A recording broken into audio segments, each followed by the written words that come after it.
It's time for Arthur Schwartz, the Food Maven. Arthur joins us on a Monday morning, and we talk about food. And today is, it's your Yom Kippur. Arthur, good morning. Good morning. You don't say Happy Yom Kippur. No, I didn't say happy. I don't think you said that. I'm just saying one doesn't, because it's the Day of Atonement. We're supposed to be in synagogue or wherever, atoning and praying for forgiveness. Believe me, there are so many sins you don't even know when you're committing them during the year. So they set aside an entire. It's like Catholic confession, except that you do it all in one day.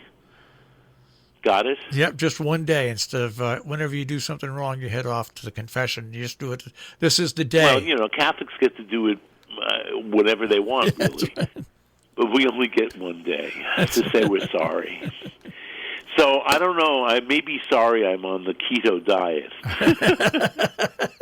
It is over a month now. I do feel different, but don't think I've lost very much weight. I did not weigh myself at the beginning, so that's hard to tell. I do know that I haven't done much downward movement in the last 4 or 5 days.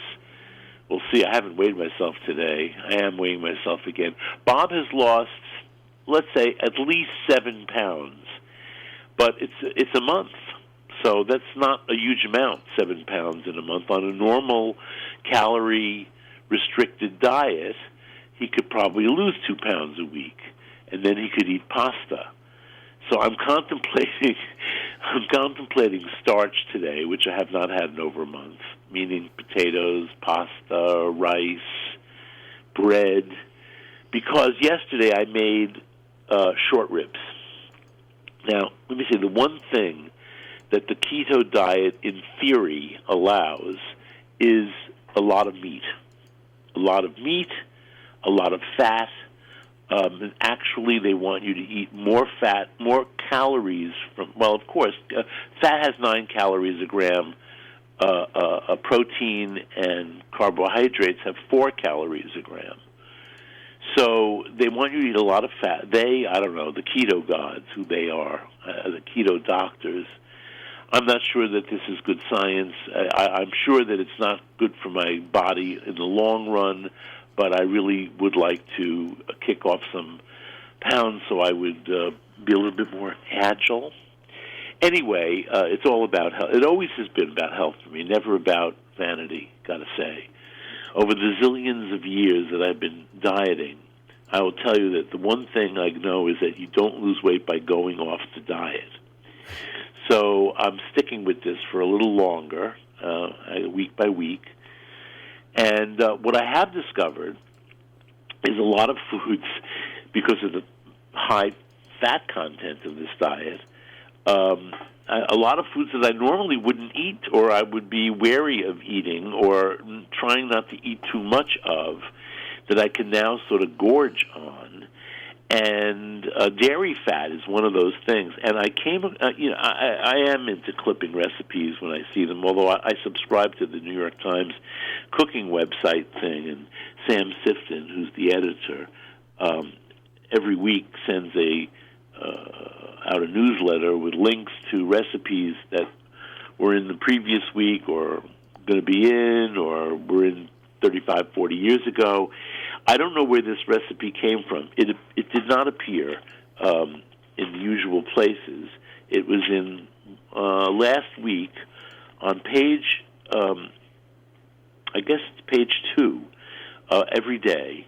There is a mini crossword, and next to the mini crossword is a box, which we used to call a box, they're not boxed in anymore, called Here to Help. And I don't know how many days a week, maybe 1 or 2 days a week, there's a recipe there. So the recipe was for pimento cheese frittata. Not something, if I wasn't on this diet, that I would dive into, but they don't bill it this way. They don't say, oh, this is a keto-friendly recipe, but it is. And it was right up my alley. Eggs, by the way, are the perfect food on the keto diet. So this is a frittata, but it's not truly a frittata. It's a baked egg dish. You do the whole thing in a 10-inch cast iron skillet in the oven. Well, on top of the stove and then in the oven. So, and we loved this, by the way. And even though Bob and I consumed the whole thing, which I'm sure was very high in calories, it seemed to be the portions that were allowed on the keto diet, and it certainly was satisfying. The only thing I changed from the original, by the way, I have to say, this recipe, written by Valerie Lomas, Lomas, as far as I know, she's not a regular contributor to the food section at the Times. I'm not sure I've ever seen her name before. I do know there was a recipe in here good 6 weeks ago that was from a friend of mine who hasn't worked for the Times in several years, and the recipe could be 20 years old, but they didn't say that. They did credit her, though. Anyway, this to me was the perfectly written recipe. As I was a food editor for so many years, 20-whatever years, and my daily work included editing recipes that other people wrote so that they would be doable. I mean, the words, I didn't change. I mean, I would ask questions like, excuse me, what size pan is this? Or you forgot to mention the oven temperature. This recipe hits every spot. It's succinct and as well as detailed. So the foods that are in, the ingredients that are in here all together make a pimento cheese frittata. And you've got two cheeses, cream cheese, but only 2 ounces of cream cheese, which Valerie says to make it cold cream cheese cut into 16 pieces. Now I'm thinking when I read the recipe, that's a lot of pieces for just 2 ounces of cream cheese. 2 ounces of cream cheese is 1/4 of a standard, classic, original Philadelphia 8-ounce bar of cream cheese. That's only 1/4 of an 8-ounce bar. But you know what? I was able to cut it into 16 nice cubes. You cut down and then you cut across, and you got 16. Put them aside. I would put them in the fridge for the moment.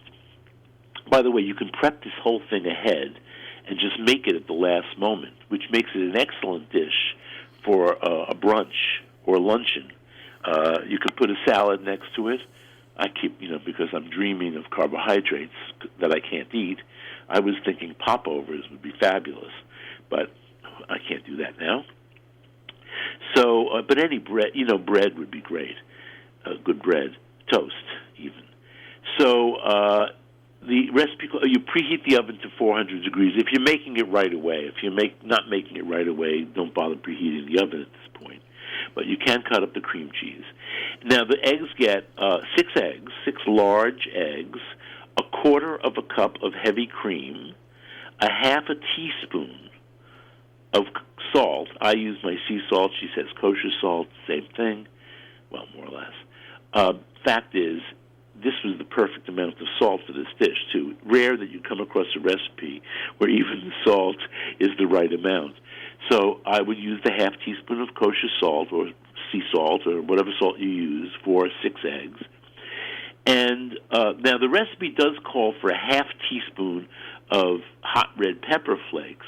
However, since I'm feeding somebody who doesn't usually like hot red pepper flakes, I left them out. But I did put in a generous amount, more than the 1/4 teaspoon called for in the recipe, of freshly ground black pepper. So that's the egg mixture. 6 eggs, 1/4 cup of cream, salt, pepper. You can or cannot use some hot red pepper flakes if you like, but there is a hot pepper in this recipe. So here's the only error I thought in this recipe. She only has you use 1 tablespoon of oil to saute the vegetables. And you know what? You need 2 tablespoons. And since I'm on a diet that cherishes fat, I had no problem adding my extra tablespoon of olive oil. And in that I sauteed 1/2 of an onion. It was a nice size but medium onion, diced, and 1/2 of a medium red pepper, diced, same size as the onion, of course, trimmed and seeded, and I take the ribs out as well.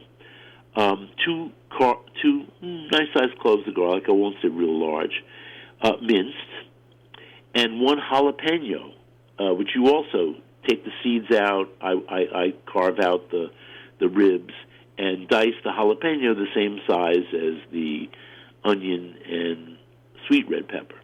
And here's what makes it pimento cheese frittata. 1 4-ounce jar of pimento peppers. Now, I figure, well, I should have to go to my ordinary supermarket to find this. I'm not going to find it at the fancy place around the corner that does not have ordinary things.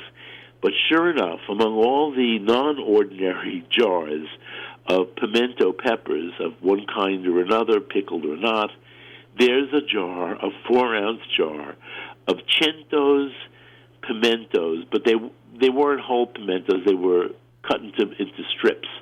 So the recipe says to drain the jar, which I did, leaves you with very little juice, and dice the pimento, but I didn't bother because they were already cut into little strips. And after you've sautéed the onion, the bell pepper, the jalapeno, and the garlic for about 8 minutes, the onion should be in a 10-inch skillet, 10-inch black iron skillet. Throw in the pimento peppers, which you've drained, and toss them around, and then make an even layer of these vegetables on the bottom of the pan. Take the saved pimento juice and beat that into your eggs. A sprinkle on top. It's more than sprinkle. I would say, just layer on top 1 cup, loosely packed, of shredded sharp cheddar cheese, and 2 tablespoons, I would say at least, of finely chopped chives, and then pour on your egg mixture, and in the oven, 400 degrees mine took 15 minutes, maybe even 16 minutes. The recipe says 13 to 15 minutes. I'm sure that Valerie is right. She was right about everything else in this recipe. And if you are scared of hot pepper, do not be, because once you've sautéed this jalapeno with the sweet pepper and the onion, it really gets mellowed out. And so next time I make this, and it was not peppery at all, it was just nicely seasoned. Next time I make this, I may actually use 2 jalapenos and see where that gets me. But, like I said, this is a very rich dish, something I would not normally glom onto, but I'm certainly going to be making this again for my keto diet. And I'm playing around with braising meat on the keto diet, because we do like braised meat, meaning like short ribs, flanken. I just made chuck steaks last week, and last week when I made the chuck steak, I was sort of scared to add onion. Scared, but onions of all the vegetables that you use sort of all the time. Well, let me say, here's the rule: any vegetable that grows underground is high in carbohydrates. Any vegetable that goes above ground is lower, if not actually low or very low, in carbohydrates. For instance, lettuces, and actually all leafy greens, collards, mustard greens, dandelion, you name it. If it's a leafy green, especially dark leafy green, it probably has nearly no carbohydrates and probably a nice enough amount of fiber. And asparagus, very low in carbohydrates. Fennel, although fennel bulb, people think of sometimes, because it's called a bulb, it's only because of the shape, it's actually not a bulb, grows above ground. So fennel is very low in carbohydrates, high in fiber, a good vegetable if you're on a low-carb diet. Another one, there's so many. Cucumbers are practically free. Let's say they are free. If you want to eat cucumber, go ahead. As much as you want. Celery is free. Carrots grow underground, and they're incredibly high in sugar compared to those other vegetables. So I'm trying to think, how do you make a braise without the classic carrot, onion, celery, called mirepoix in French, or battuta in Italian, whatever. It's the base of so many gravies and sauces and dishes. So, but I did. The first time I made the chuck steaks, I used I didn't even want to use wine because that has carbs too. I used water and a couple of tablespoons of tomato paste. I have very good tomato paste, and a lot of garlic and black pepper, and that was my seasoning slash braising liquid slash eventually sauce. No thickening, didn't need it. After the meat was reheated, the sauce was so dense you would not want to thicken it. So yesterday I made short ribs, but I decided to be daring. I did have a cup and a quarter, I measured it, of red wine hanging around that I wanted to get out of the bottle and into a pot. And I added my 2 tablespoons of tomato paste because that worked out so well last time. But I did, in fact, once I'd browned the meat, and by the way, I did that in a casserole dish, not in my cast iron skillet. I did it in a little bit of oil. Browned the meat very well on all sides. You don't have to brown the bone side, by the way. So it's 5 sides. And I took the meat out, and I sautéed, in the fat that was still in the pan, a medium onion. Well, did I use all medium onion? Or did I use the other half? I don't remember. From the... no, yeah, I used a half of a medium onion and 2 ribs of celery, because celery is free, and I love the fresh, herby flavor of celery. And, in fact, the celery and the onion sort of melted by the time the meat was all done. And they are what's probably giving my sauce the rich body that it has. Tomato paste helps, too. Tomato paste, besides being a great flavor booster, it is a natural source, by the way, of MSG, and what Japanese word we use, umami, which is this flavor, but not flavor. I had a conversation the other day with a Jewish friend who uses the word Tam, T-A-M, a lot. And, in fact, there is a cracker, a kosher cracker called Tom Toms, T-A-M, and the word, to me, is equivalent to umami. It's a indescribable flavor, not flavor. I mean, it's the intensity of flavor. Tom is an intensity of flavor. And umami, I think, is the same thing. My friend disagreed with me on this, saying umami is something else entirely. But I think if you're Jewish and you use the word, that's what you mean, that deep flavor. So tomato paste adds that to a lot of things. And I have this really good tomato paste that I get in Sicily, in Syracuse, to be specific.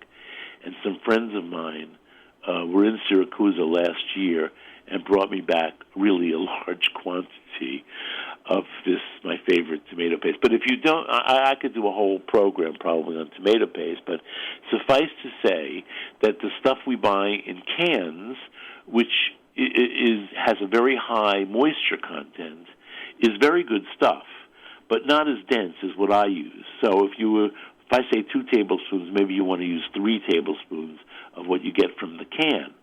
I like that stuff from the can, but unless you're using the whole can, you have a problem with storage because it gets moldy like in days in the refrigerator.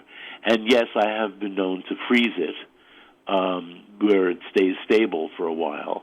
But my Syracusan tomato paste, which is so dense, so concentrated that it never goes moldy, even stored at room temperature, it does oxidize a little bit, but I sort of like the oxidized flavor as well. I've kept it for years, literally years. I used to keep it in the fridge. Now I don't even keep it in the fridge. I keep it in the pantry, in a sealed container, of course. You can buy this tomato paste online, but it costs like $35 for a 6-ounce or 8-ounce jar. It's crazy. But there is something in the supermarket that's better than the canned tomato paste, and that is most of the tomato paste that comes in tubes. Not every brand, but most of those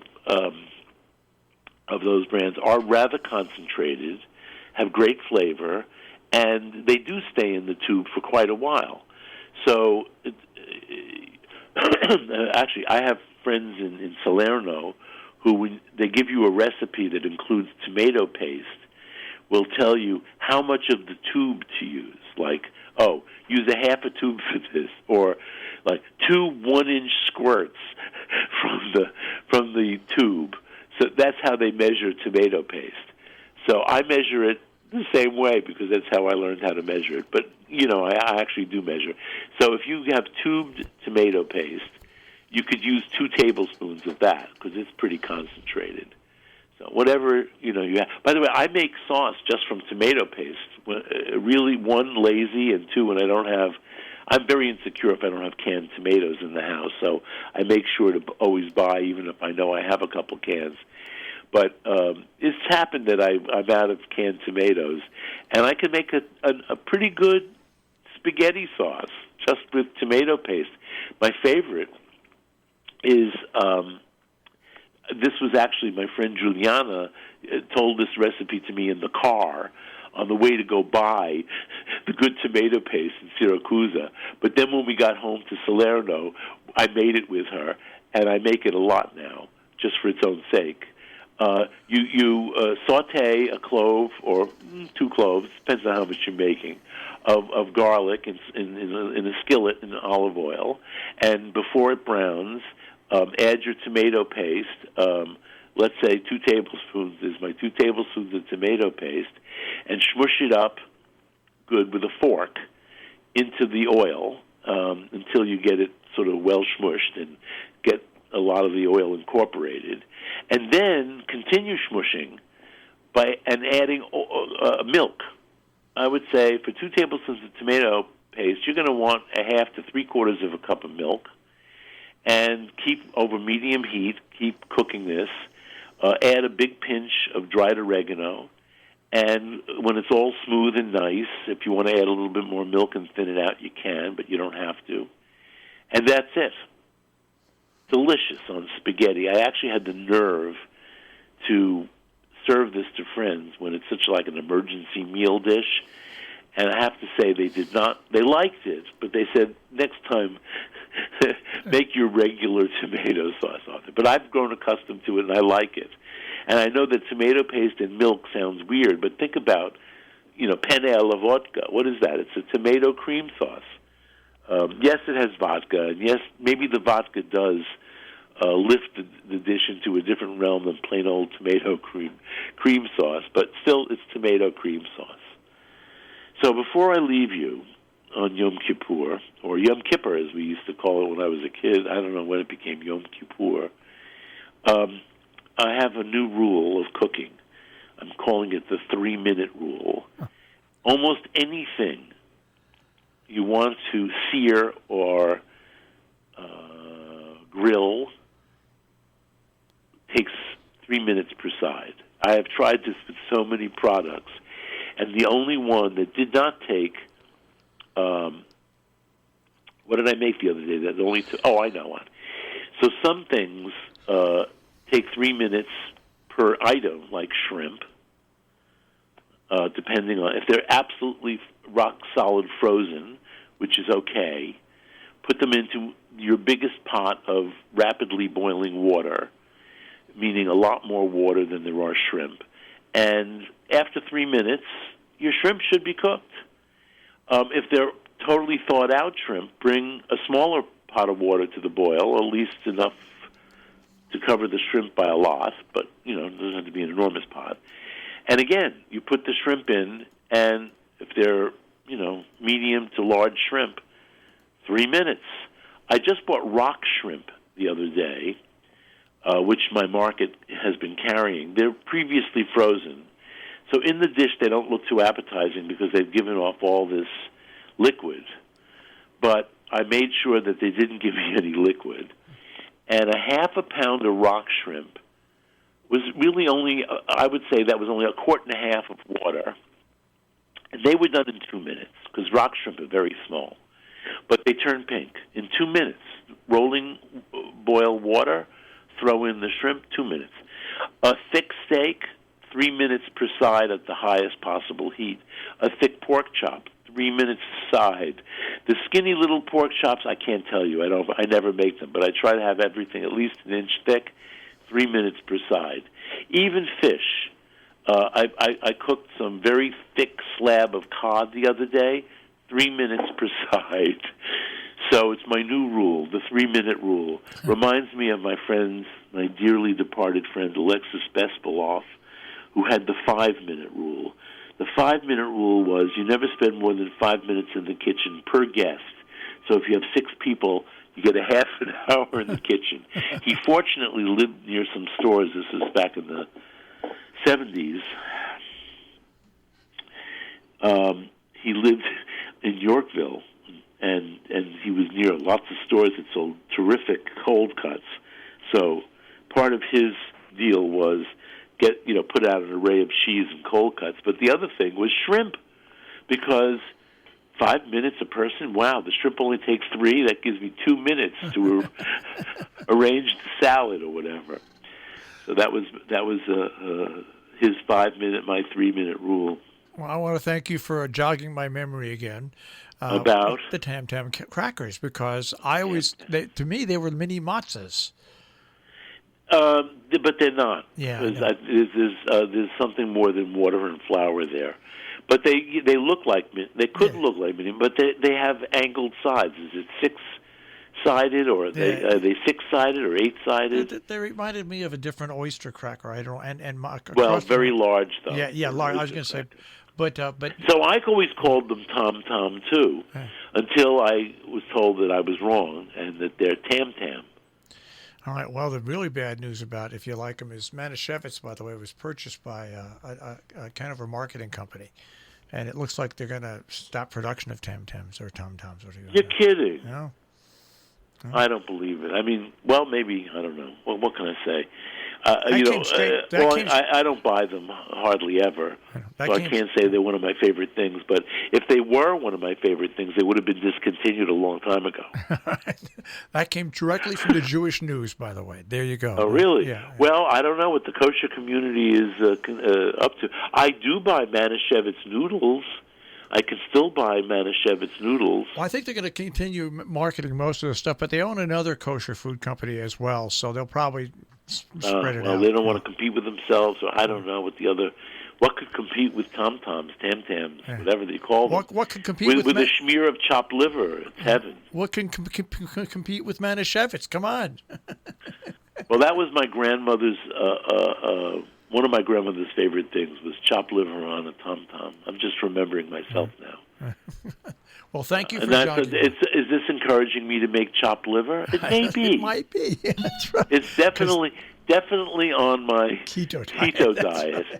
And my nephew, who has probably never read a word I wrote, sent me an article the other day about rendering chicken fat.